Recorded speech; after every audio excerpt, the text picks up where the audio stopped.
అదే RTV app వార్తల్ని క్షణాల్లో చదివే అవకాశం ఉంటుంది. ఒక న్యూస్ పేపర్, ఒక టెలివిజన్ ఛానల్ మీ చేతుల్లో ఎప్పుడూ ఉంటాయి.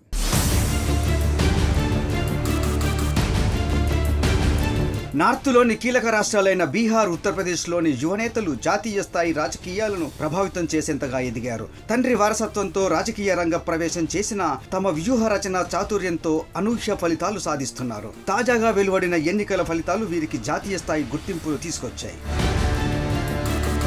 వివాదాలను అధిగమించి ప్రజల్లో గెలిచిన అఖిలేష్ యాదవ్. ఉత్తరప్రదేశ్లో మాజీ ముఖ్యమంత్రి ములాయం సింగ్ యాదవ్ కుమారుడు అఖిలేష్ ఈసారి యూపీ పార్లమెంట్ ఎన్నికల్లో సత్తా చాటారు. ఎగ్జిట్ పోల్స్ అన్ని ఎన్డీఏకి అనుకూలంగా ఉన్నా వాటన్నిటిని తలకిందులు చేస్తూ రాష్ట్రంలో సొంతంగా 37 స్థానాలను గెలిపించుకున్నారు. తన పార్టీ రాష్ట్రంలో అధికారంలో లేకపోయినా అధికార పార్టీ ఎన్డీఏను గతంలో ఉన్న 62 స్థానాల నుంచి 32కు పరిమితం చేశారు. రామమందిరం నిర్మించిన అయోధ్య ఫైజాబాద్ నియోజకవర్గంలో ఉంది. ఈ నియోజకవర్గంపై బీజేపీ గట్టి ఆశలు పెట్టుకుంది. కానీ అఖిలేష్ యాదవ్ తన సమాజ్వాదీ పార్టీ అభ్యర్థిని ఈ స్థానంలో గెలిపించుకొని తన సత్తా ఏంటో చాటారు.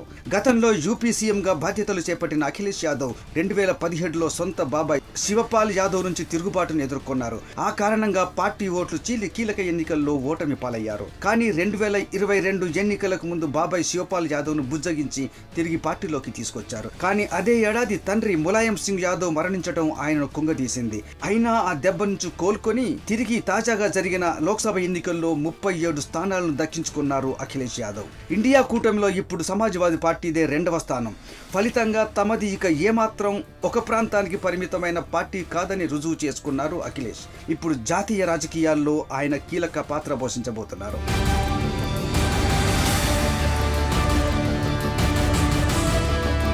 బీహార్ యువ కెరటం తేజస్వి.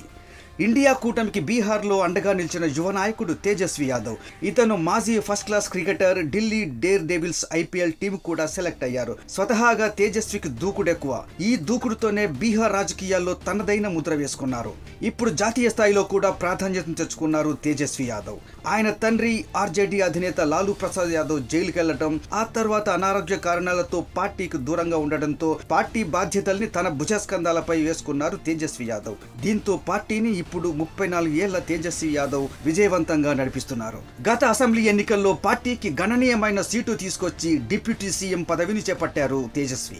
కానీ నితీష్ కుమార్ ఎన్డీఏతో కలవడం వల్ల తన పదవిని కోల్పోయారు. ఇండియా కూటమిలో చేరి పార్టీ అభివృద్ధి కోసం బలంగా పోరాడారు తేజస్వి. వెన్నెముక గాయంతో బాధపడుతున్న వీల్చైర్లోనే ఉంటూ ఇండియా కూటమితో కలిసి ప్రచారం నిర్వహించారు. రాష్ట్రంలో ఇండియా కూటమికి 9 స్థానాలను గెలిపించడంలో ప్రధాన పాత్ర పోషించారు తేజస్వి. మోడీ నమ్మిన బంటు చిరాగ్.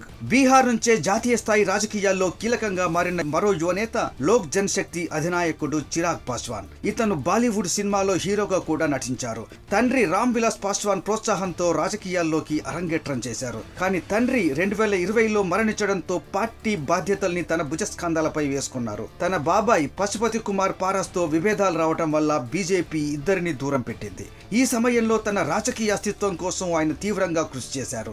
బీహార్ ఫస్ట్ ఉద్యమాన్ని ప్రారంభించి తనకంటూ రాజకీయంగా గుర్తింపు తెచ్చుకున్నారు. ఆ సమయంలోనే ఎన్డీఏ ప్రభుత్వానికి బేషరతుగా మద్దతు ప్రకటించారు. ఆ ఉద్యమంతో అతనికి మంచి పేరు వచ్చింది. దానితో అతడి నిరీక్షణ ఫలించింది. ఎన్నికలకు ముందు ఎన్డీఏ 5 ఎంపీ స్థానాలను ఎల్జీపీకి కేటాయించి చిరాగ్ను నాయకత్వం వహించాల్సిందిగా కోరింది. ఆ నమ్మకాన్ని నిలబెట్టుకున్న చిరాగ్ 5 స్థానాల్లోనూ విజయం సాధించి తానేంటో నిరూపించుకున్నారు. ఇప్పుడు ఎన్డీఏ మ్యాజిక్ ఫిగర్ను అందుకోవడంతో చిరాగ్ ఎన్డీఏ కూటమిలో కీలకంగా మారారు.